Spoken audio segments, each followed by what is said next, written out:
അസ്സലാമു അലൈക്കും വറഹ്മത്തുള്ളാഹി വബറകാതുഹു.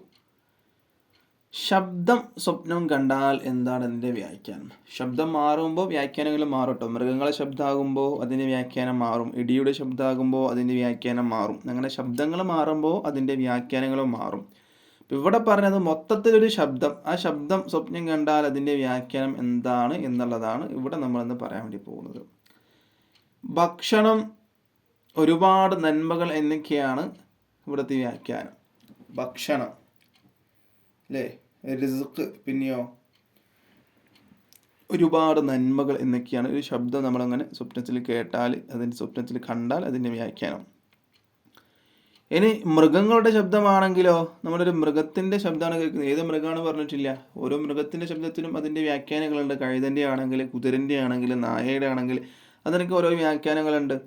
ഇവിടെ പറഞ്ഞത് എന്താണ്, ഒരു മൃഗത്തിൻ്റെ ശബ്ദം, അത് ഏത് മൃഗമാവട്ടെ, നമ്മൾ മൃഗത്തിനൊന്നും കണ്ടിട്ടില്ല, ശബ്ദം ഇങ്ങനെ കേട്ടു. അപ്പം അങ്ങനെ ആകുമ്പോൾ അതിൻ്റെ വ്യാഖ്യാനം ദുഃഖവും പേടിയുമാണ് അറിയിക്കുന്നത്. അപ്പം നല്ലൊരു വ്യാഖ്യാനമല്ല. അപ്പോൾ മൊത്തത്തിലൊരു ശബ്ദം സ്വപ്നം കണ്ടാൽ അതിൻ്റെ വ്യാഖ്യാനം നല്ലതാണ്. ഭക്ഷണം, റിസ്ക്, പിന്നെ ഒരുപാട് നന്മകൾ എന്നൊക്കെയുള്ളതാണ്. അപ്പം മൃഗങ്ങളുടെ ശബ്ദമാകുമ്പോഴോ അതിന് വ്യാഖ്യാനം മാറി ദുഃഖവും പേടിയൊക്കെ ആയി മാറുകയാണ്. അപ്പം നമ്മളിങ്ങനെ സ്വപ്നം കണ്ടാൽ തന്നെ അതിൻ്റെ വ്യാഖ്യാനം ഇതാണ് എന്ന് ഉറപ്പിക്കുകയും വേണ്ട.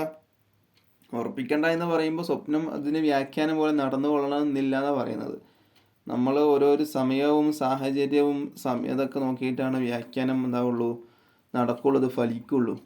എല്ലാ സ്വപ്നങ്ങളും എന്താവില്ല, ഇങ്ങനെ ഫലിക്കില്ല. അതിൻ്റേതായ സമയത്ത് കാണുന്ന സ്വപ്നങ്ങൾ മാത്രമേ എന്താവുള്ളൂ, ഫലിക്കുകയുള്ളൂ എന്നർത്ഥം.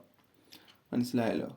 അപ്പോൾ വീഡിയോ ഇഷ്ടപ്പെട്ടാൽ ലൈക്ക് ചെയ്യുക, ഷെയർ ചെയ്യുക. ഇതുപോലത്തെ വീഡിയോസ് നിങ്ങൾക്ക് ദിനവും ലഭിക്കാനായി ചാനൽ മറക്കാതെ സബ്സ്ക്രൈബ് ചെയ്യുക. ഇൻഷാ അല്ലാഹ് വീണ്ടും കാണാം. അതിന് എനിക്കും നിങ്ങൾക്കും അല്ലാഹു തൗഫീഖ് നൽകട്ടെ. അസ്സലാമു അലൈക്കും വറഹ്മത്തുള്ളാഹി വബറകാതുഹു.